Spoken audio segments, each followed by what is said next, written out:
Frank, please could you share the prayer?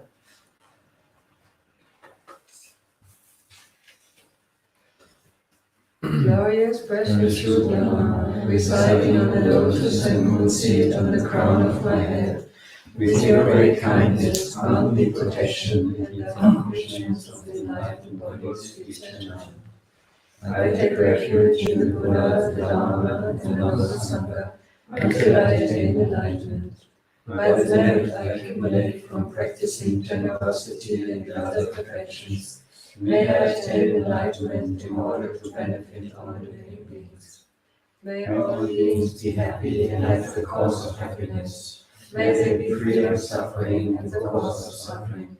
May they never be separated from the true happiness that is free from suffering. May they abide in great impartiality that is free from attachment and aversion and the notions of close or distant beings. Page 9. You whose wisdom is of the pure brilliance of the sun, free from the clouds of the two obscuring veils, you hold to your heart the book of wisdom, for you see the nature of everything as it is. Loving as a lonely child all those who are confined in the prison of existence and afflicted with ignorance, your voice is musical with the 60 qualities. With a clashing bolt of thunder, you wake us from the sleep of our defiled emotions and free us from the chains of karma. Scattering the darkness of ignorance, your soul cuts cleanly through all suffering. You from the beginning, the 10 grounds all traversed, all qualities perfected, the foremost of the Bodhisattva sons, lovely with the 112 signs of Buddhahood. You who drive away the darkness of my mind, to Manjushri I bow down with all my heart.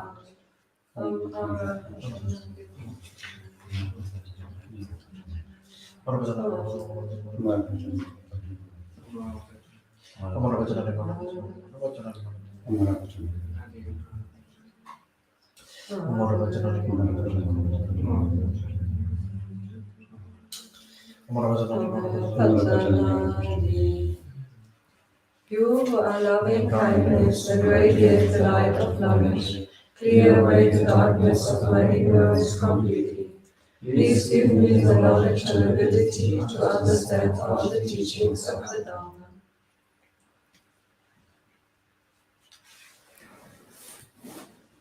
So good afternoon to everybody on Zoom also.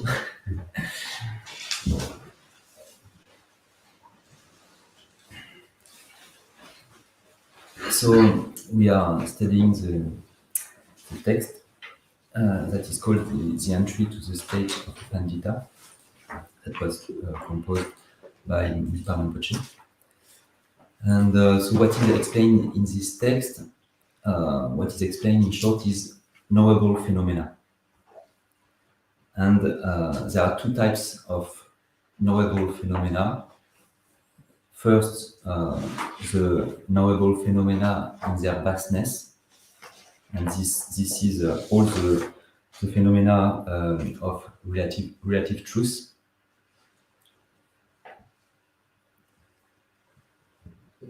So it's all kind of inner and outer phenomena, books, cups, tables, thoughts. And then the second type of phenomena is knowable phenomena in their profoundness. And this concerns actually the ultimate truth, that is to say, emptiness.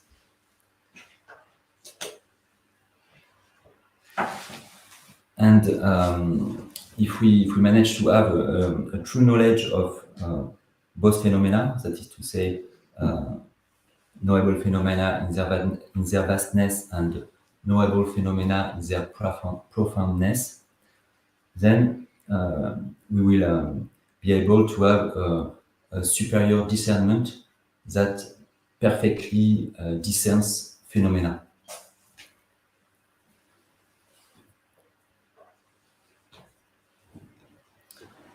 And these two types of phenomena, they are taught in this text.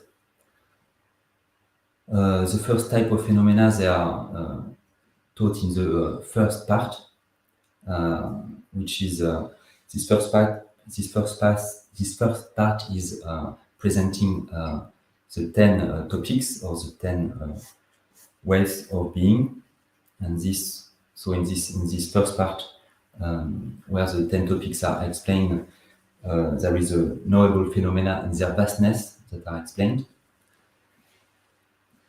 And then in the second part, that concern the four seals of Dharma, it is a knowable phenomena in their profoundness that are explained.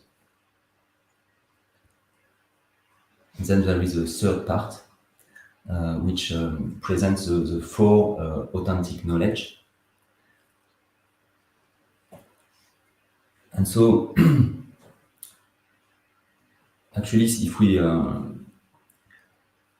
manage to get a true knowledge of the two first part, that is to say, we will manage to have a true knowledge of phenomena in their vastness and phenomena in their profoundness, then we will be able to display a truly beneficial activity for others.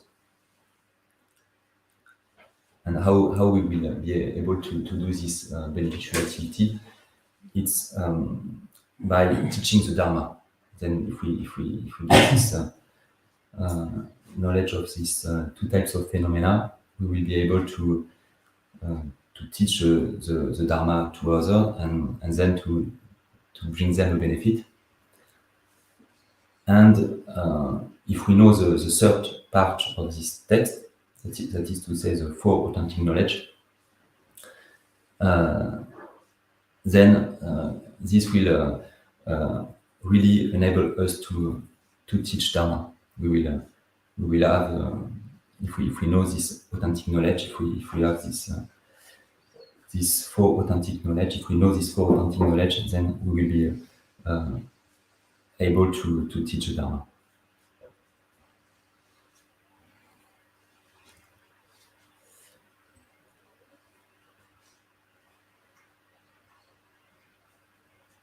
And so we are now studying the first part, the 10 where the 10 topics are presented.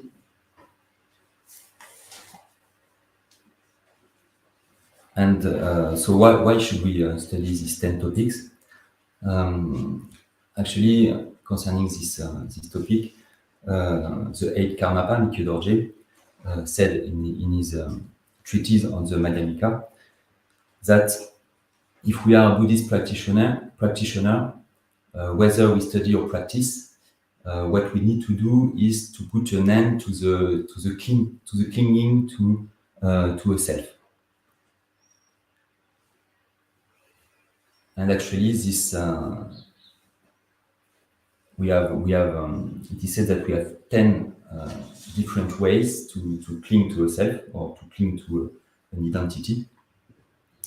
And these 10 topics will remedy to these 10 different ways to cling to a self.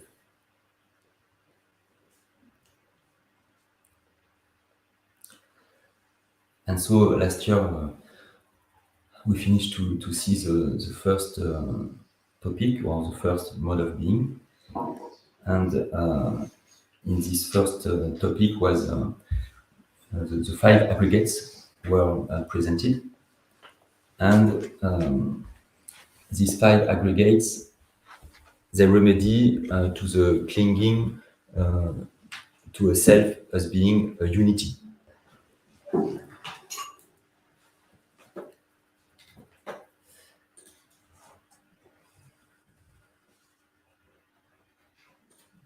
And so now we will start to see the second topic, the second mode of being, which is the dhatu.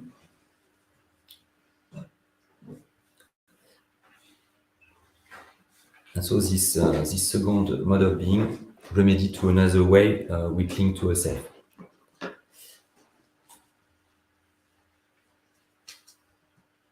first, Khenpo Rinpoche, in his presentation of the dhatu, begin to say that actually this topic of the dhatu belong to the 4 doors of the vision of the truth.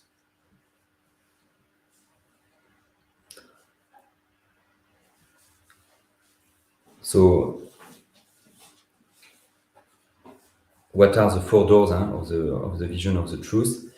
Actually, it's the four first topics, or the 4 first modes of being.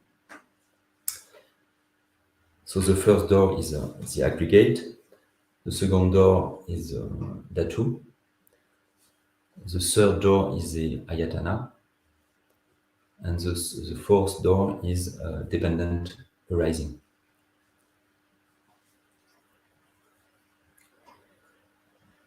And so these first 4 topics are the 4 doors of the vision of the truth, because they allow to see, to realize the mode of being of the 4 truths.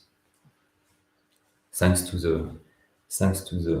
these 4 mode of beings, these 4 topics, the aggregates, the dhatu, the ayatana, and the dependent arising, we will be able to see, to realize what are the 4 truths of the noble ones. That is to say, the truth of suffering, the truth of origin, the truth of cessation, and the truth of the past.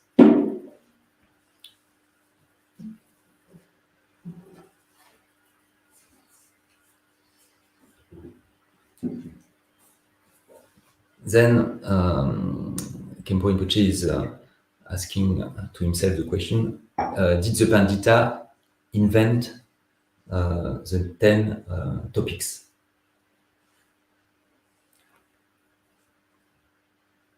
And actually the answer is that the content of the 10 topics actually belong to the words of the Buddha. It's really the Buddha who taught this 10 topics. It's not Panditas who invented these topics, because as it is exposed in treatises like the Entry to the Path of a Pandita, we can wonder if it was made by Mipham or other Pandita, but no, the answer is no. It's really something that was taught by the Buddha. So, for example, if we take the first topic, the aggregate, actually, Khenpo Rinpoche is saying that actually there are these aggregates, they are mentioned everywhere. For example, we in the sutra of what looks like a heap of wood, the Buddha talks about the aggregate.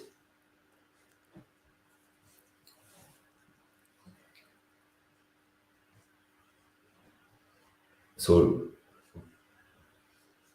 literally, and it's more like this, that we can translate the sutra of what looks like a heap of wood, or the sutra of a heap of wood can be also, but sutra of what looks like a heap of wood is really the more literal translation. But then Kiki, the translator, she made it a little bit more elaborate in order to understand. So she said it is a sutra which explains the aggregates on the basis of the example of a heap of firewood. So what looks like a heap of wood is actually the aggregates of an individual. So yeah, that example of the heap of firewood is used to illustrate what is meant by an aggregate, a skandha.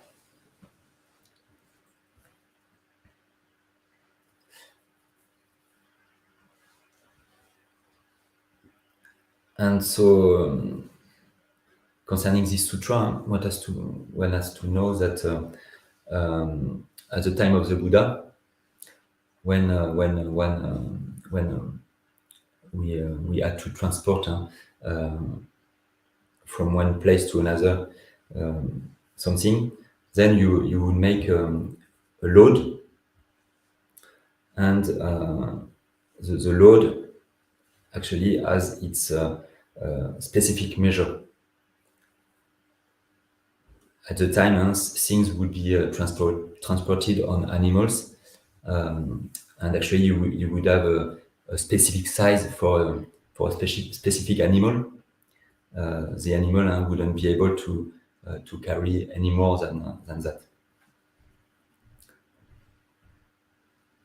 So at this time, you would initially think of the heap of food as of a specific measure called the load.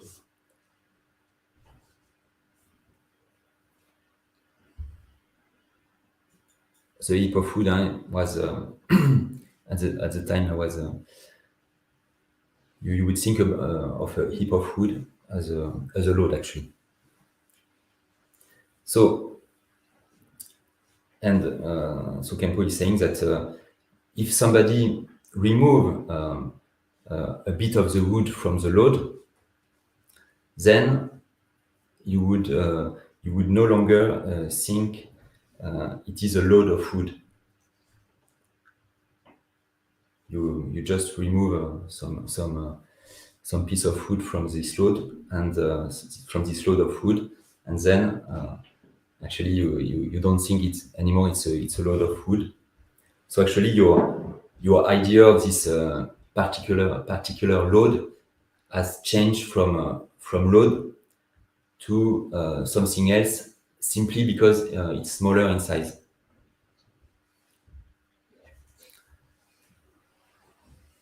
So with this example, we can see that a load is not a single thing.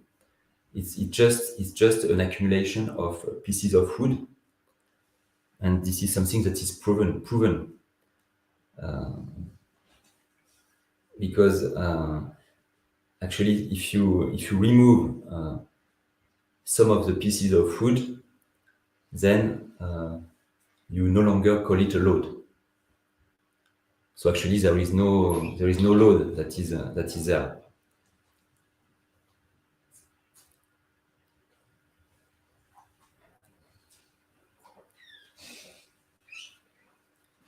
So in the same way, the self isn't a single thing.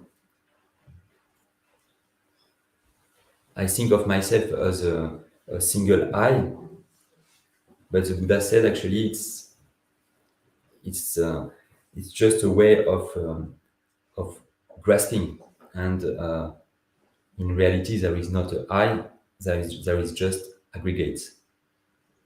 So that's why he explains the 5 aggregates.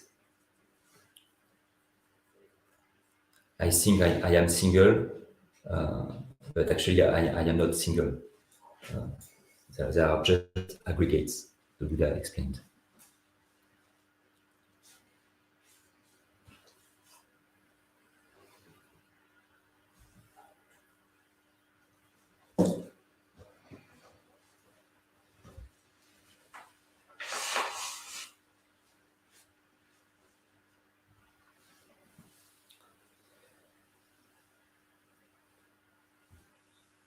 Is it clear? Is it clear this presentation of the load? Or? What is load? Load. Ladung, also die Fracht. Die Ladung. Ah. Load. A measure. A measure.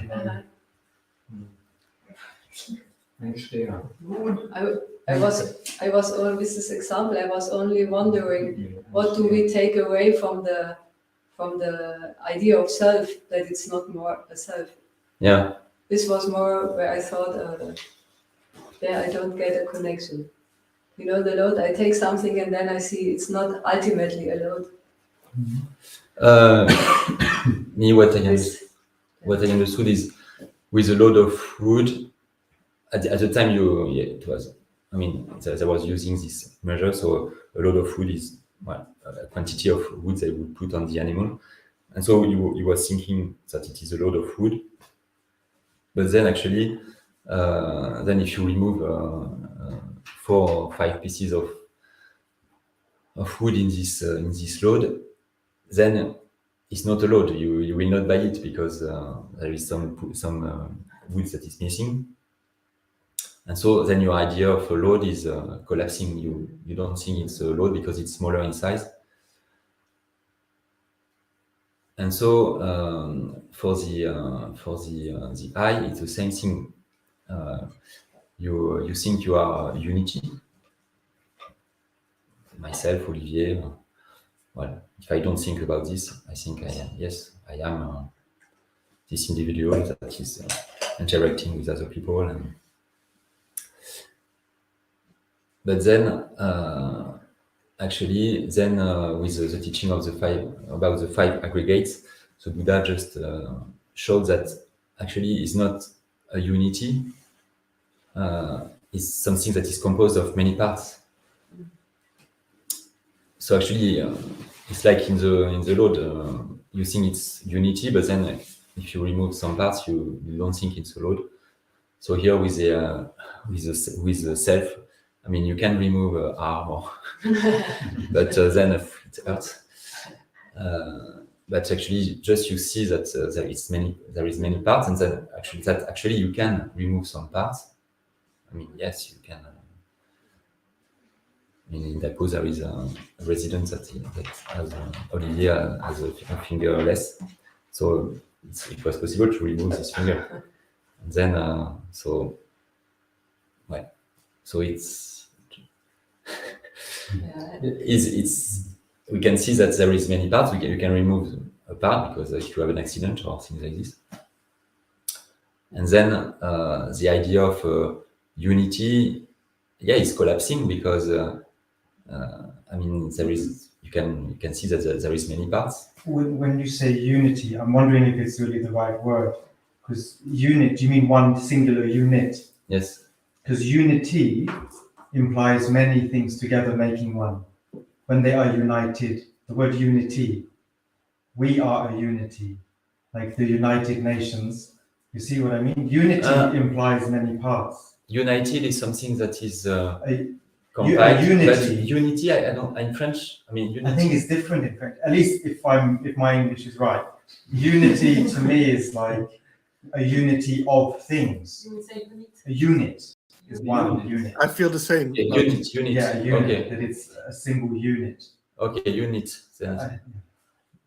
Okay, unity. Yeah. Okay. I would use entity in this case, I think. Indivisible. But the unity you can divide. Okay. So we think it's a unit. Okay. Mm-hmm. Okay, I will correct. Mike, did you have something? I would suggest entity. Entity. Okay. A singular entity. A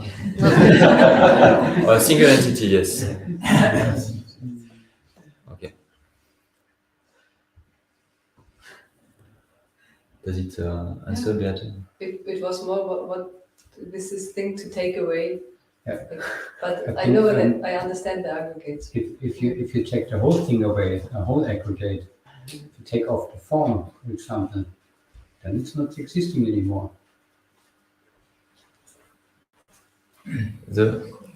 Sorry. I think in that way, if you take off one of the aggregates, for Yes. example, you take off the form. Yes. And when I go to this example of the load of wood, Yes. I take some pieces off, so I take off the form, then there's something missing in the. So if there's no form, then it's not there anymore. Yes. So it's only the mind. Yeah. Yeah. Yeah, but we think we are a unit with the form, but then if you remove one of the aggregates, then we can see that actually it's not a unit. And then the idea of a eye that is put on these 5 aggregates should collapse because one part is missing.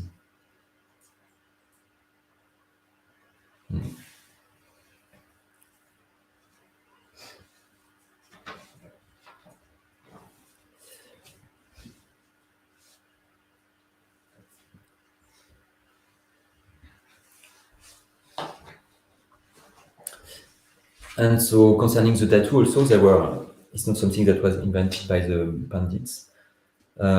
It's something that the Buddha explained. For example, the Buddha explained them in the sutra presenting the 64 dhatus. So in this sutra, there are many explanations about the 18 dhatus and the other dhatus.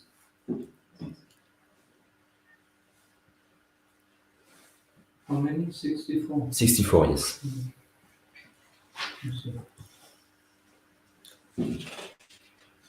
So then the Khenpo explained here that yes, we have within us the view of a self, and this view of a self, what does it see first?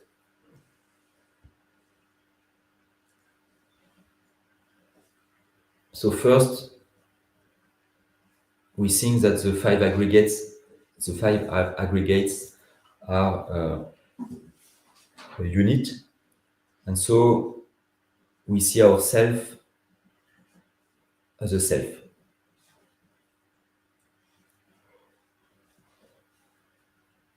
So thinking that the five aggregates are a unit, we see ourselves as a self.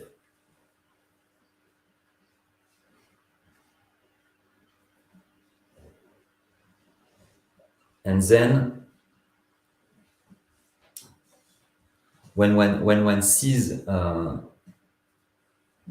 dhatus as a self, one thinks of the dhatu as a cause, which one calls I.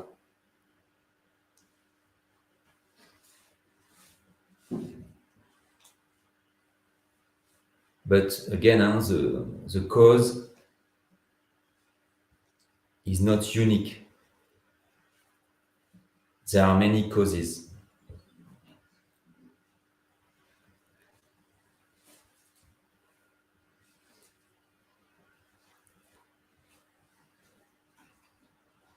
So this idea of a self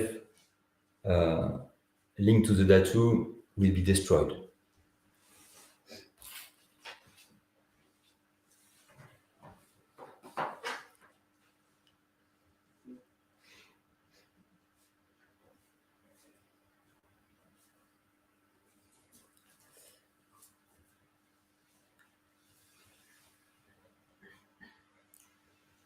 So then there is the chapter on the dependent arising, and this chapter is mainly based on the Rice Seedling Sutra.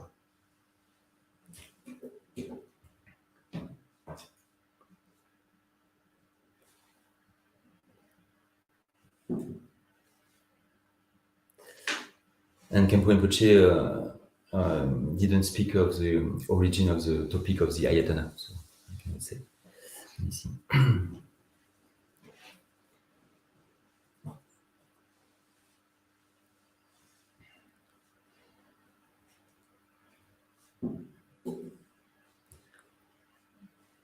So actually, all the 10 topics of which one must be a pandit belong to the words of the Buddha. The pandits, the pandita, have not invented anything. Everything was all these 10 topics were presented by the Buddha. But actually, the panditas, what they have done is they have done extensive explanation about these 10 topics. Actually, what they have done, they have taken extensive explanations from the sutra, and they grouped them together in order that it will be more easy for the beginner to understand these topics.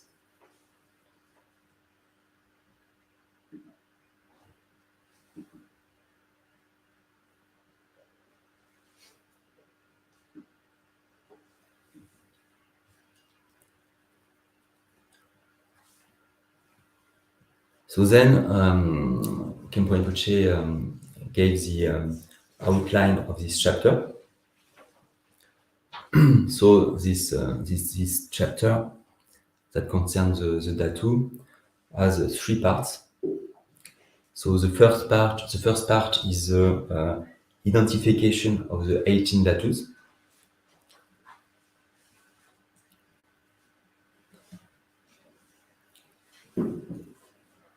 The second part is the complete categorization of the dhatu.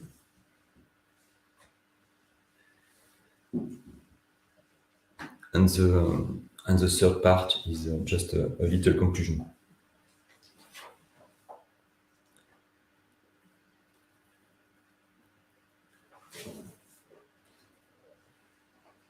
And so Khenpo Chödrak, in his teaching, said that he, among these 3 parts, he will just teach the first one. So in the translation that you received, that's why there is only the first part of this chapter. So he just taught the identification of the 18 dhatus. He didn't go into the categorization of the dhatu. And actually, the third part is not really a part; it's just a little conclusion where the title is just written.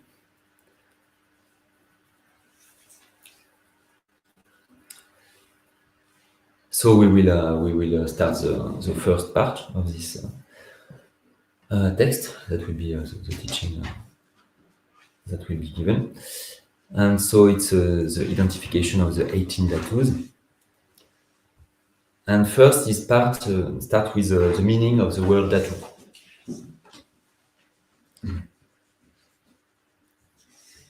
So the word dhatu is a Sanskrit word. And according to the commentaries that Khenpo use, this word in this context takes 3 meanings.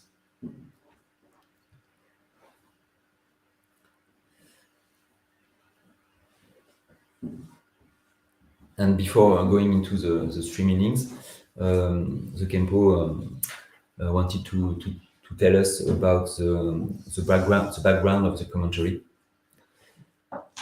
So actually, this commentary it was written by a Nyingma master. So it was a master who belonged to the Nyingma school, and one has to know that in terms of the Nyingma school of Tibetan Buddhism,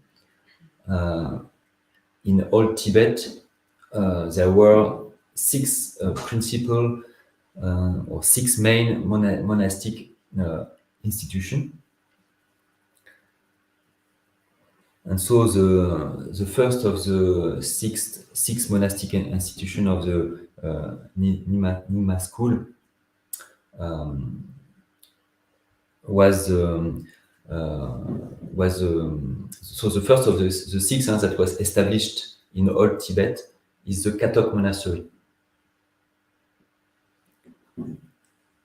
And this monastery was built in the 12th century at the same time as the Turpu monastery.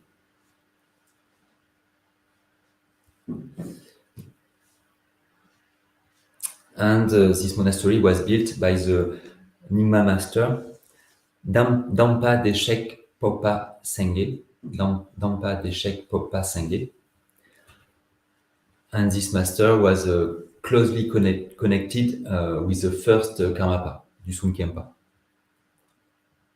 And the first Karmapa, Dusun Khenpa, was the Karmapa who established Turpu monastery.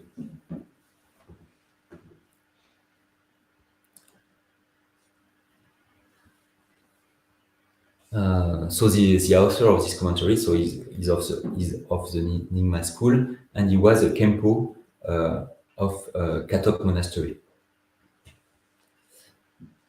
and he's a recent master. He lived in the 20th century, and he passed away in 1964. And his name is Nuden Khenpo.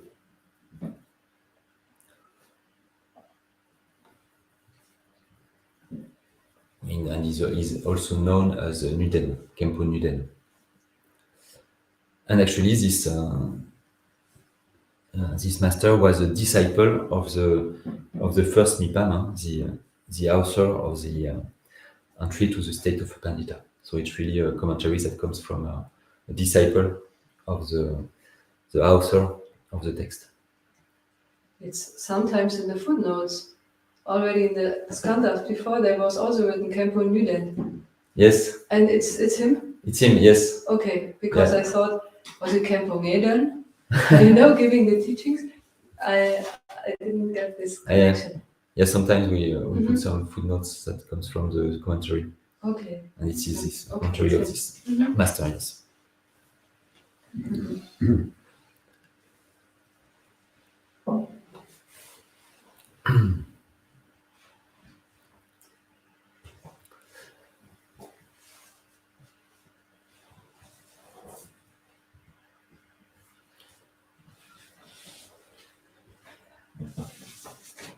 So now we start with the first meaning of the word dhatu.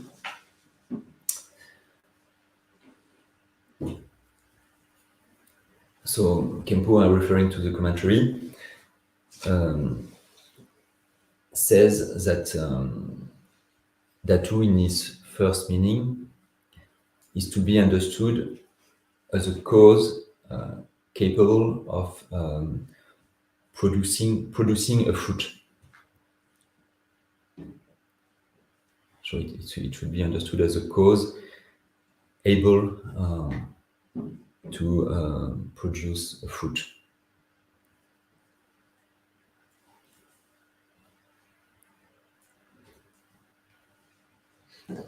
And so when he said this, the translator Kiki, she said she had a question. She asked a question, and she said, "Yes, but sometimes due to obstacles, the fruit cannot be born. So is it still a dhatu in this case?" And Khenpo said, yes, it is still a dhatu. Actually, the capacity to produce a fruit has no relation to the fact that all causes and conditions are present.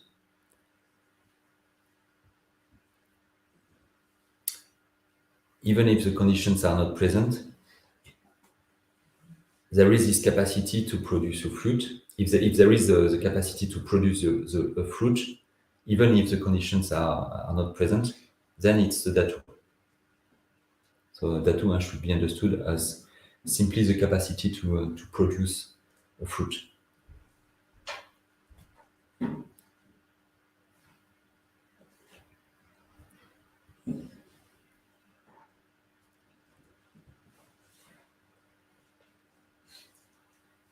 So we can take an example from the 18 dhatus that we will study. Khenpo took an example from the 18 dhatus.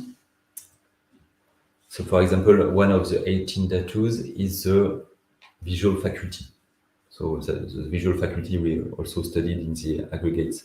Actually, we will see that in the dhatu we will find almost all what we studied in the aggregates.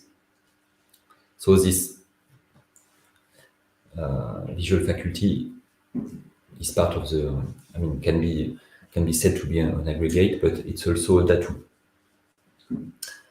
And so the visual faculty dhatu is a cause that can produce a visual perception. So the visual faculty is a potential cause for a visual perception.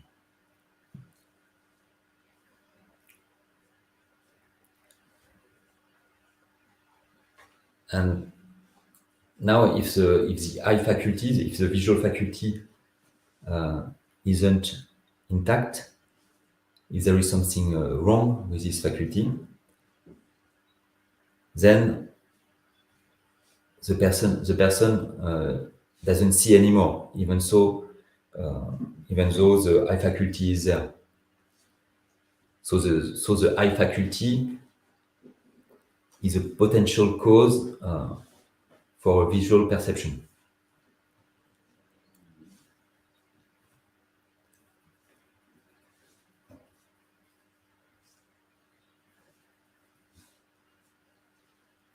It has the capacity to produce a visual perception, but if all the conditions are not there, there will not be the fruit.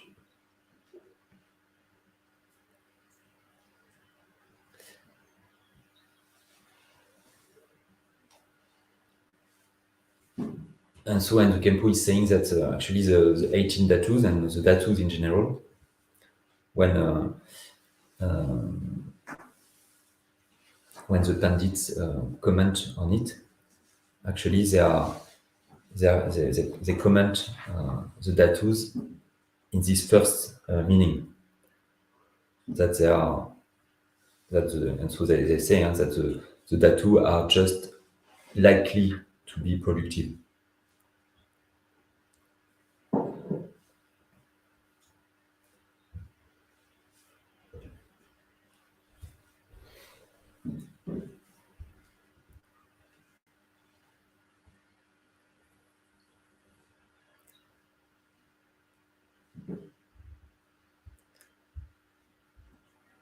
Then we arrive at the second meaning.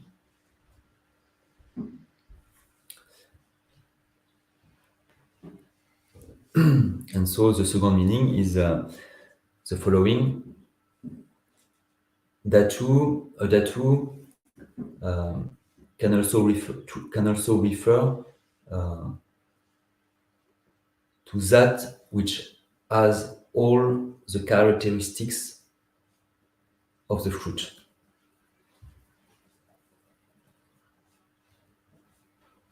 So a dhatu can also refer to that which has all the characteristics of the fruit.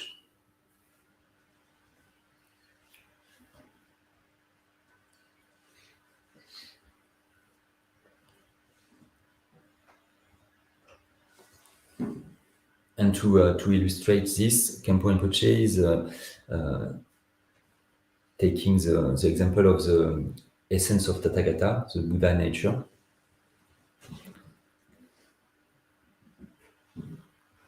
That is the nature of mind, in other words.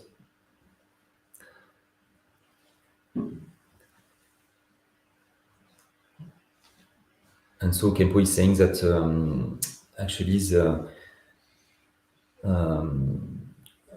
Shengtong masters, they are expressing the essence of Tathagata through this second meaning.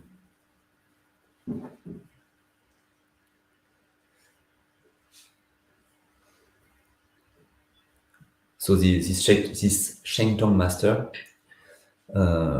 we find them mainly in the Kagyu school, in the Nyingma school, and in the Jonampa school. And so in the Kagyu lineage, there is, for example, Jamun control, the third Karmapa, Rangjung Dorje, the seventh Karmapa, Chödrak Gamso, or Situ Chokin June, who expressed the essence of Tathagata through this second meaning.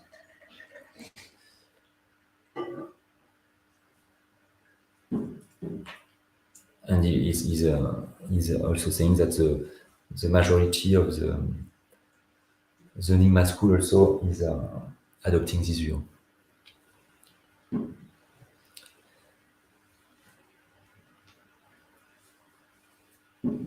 So what do these masters say? So they say that the essence of Tathagata is the nature of the mind. And since the mind is by nature emptiness and luminosity, or emptiness and illuminating knowledge.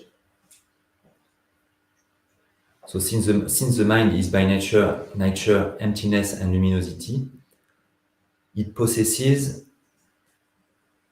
all the characteristics of the three kaya of the Buddha.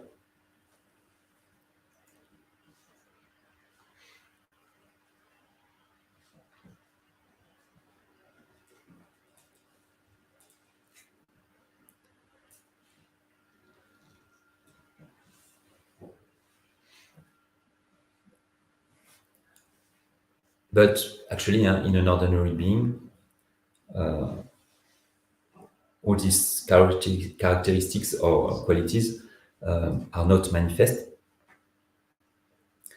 But actually, that's not the point. Whether these qualities have been realized or not doesn't make a difference. These qualities are present in a complete manner from the very beginning, according to the Shentong masters.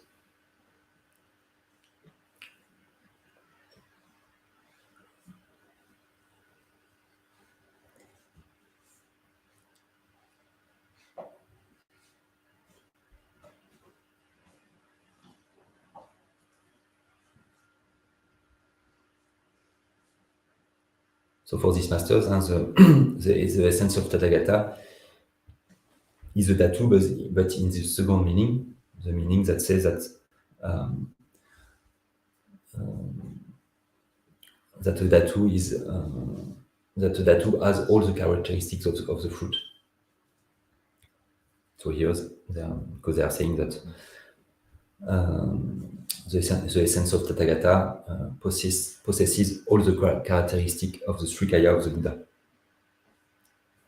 even if these qualities are not yet manifest.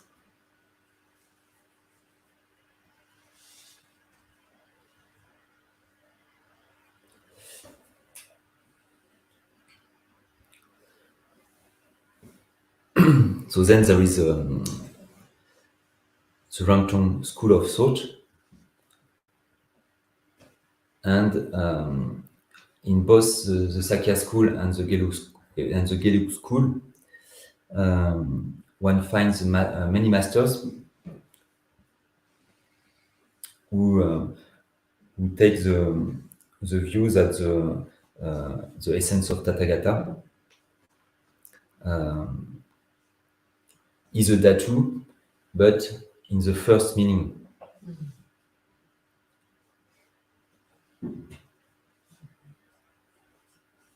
For them, the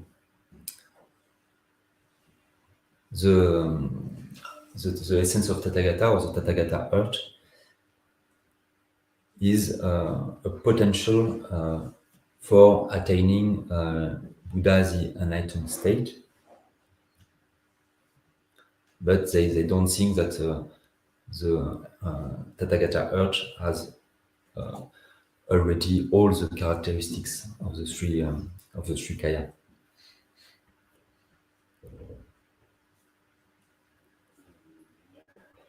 So these masters of the Rangtong school, they explain that mind's true nature is emptiness beyond mental fabrications,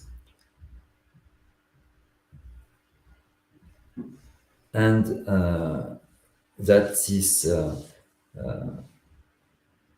this potential cause acts as a cause for attaining Buddha, the enlightened state, but this in combination with effort on the path to enlightenment, and these efforts that you have to do on the path to enlightenment is, for example, generating bodhicitta, accumulating extensive merit.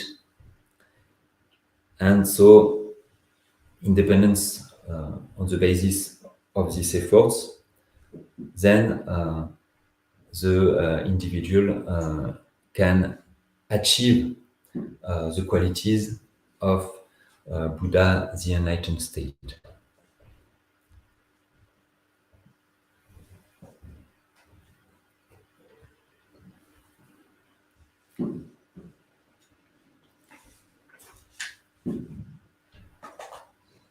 So here, their view.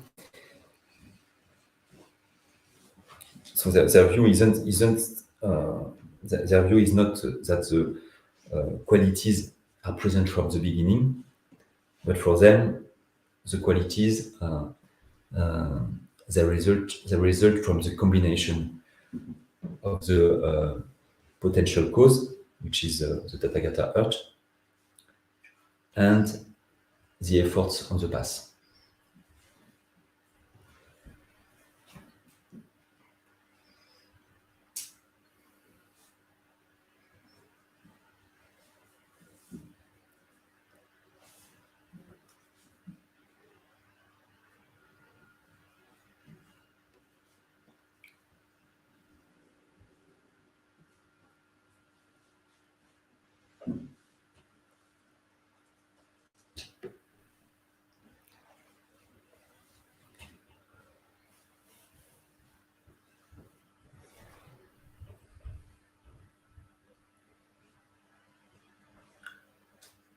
And so then Khenpo Rinpoche went into more details concerning this, the view of this Rangtong school.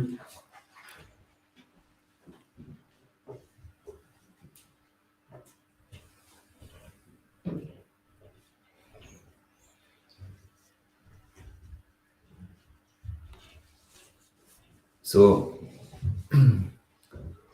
so he said actually that that Buddha, the enlightened state, has three dimensions: the Dharmakaya, the Sambhogakaya, and the Nirmanakaya.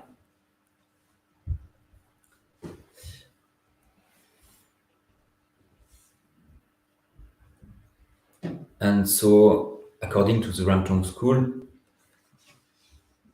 the Dharmakaya is mind's emptiness, and in terms of the Dharmakaya, there is not really a difference between cause and effect.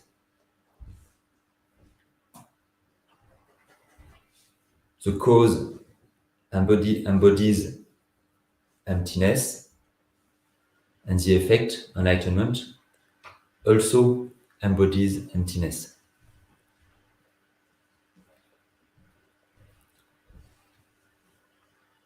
So the difference, these masters say,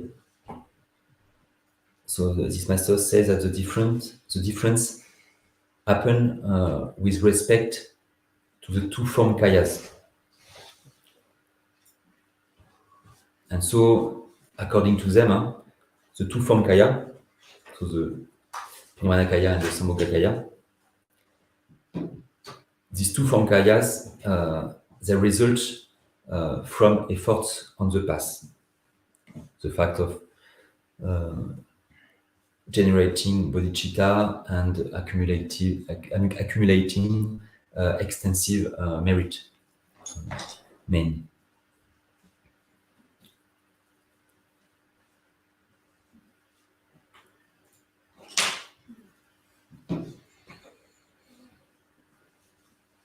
And so the Sambhogakaya, as well as the Nirmanakaya, they have many qualities on the basis of which sentient beings are benefited when these qualities are manifest as deeds designed to benefit those trapped in samsara.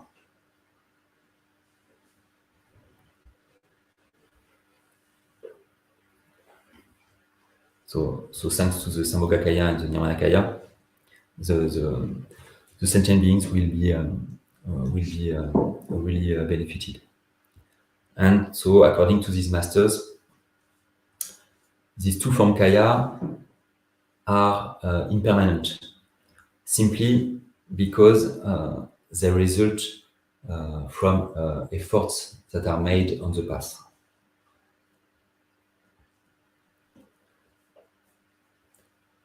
So,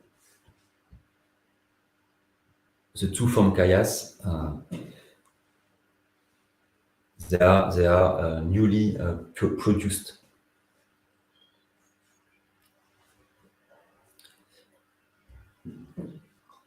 But it's not the case for the Dharmakaya, because the Dharmakaya is emptiness, as we saw, and emptiness is the nature of the cause as well as of the effect, Buddhahood.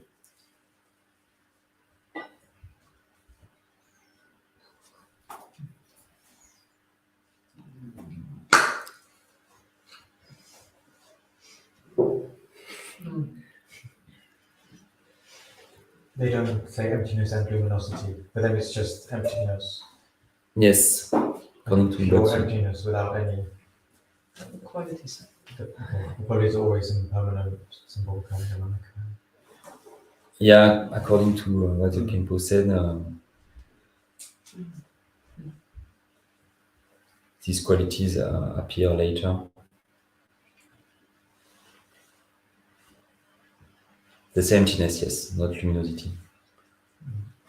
But yeah, it's what he said, so maybe they appear later with the efforts on the path. Apparently, it's like this.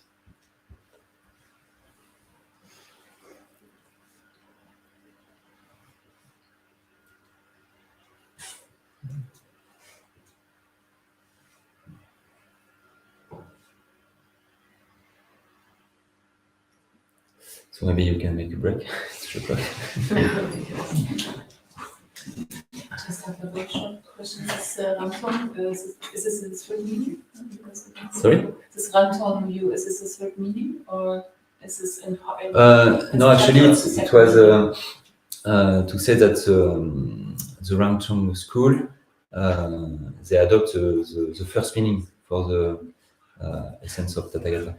Okay. But we can, if you have a question, we can see after, as a break, after the break, but yeah, it's not the same meaning.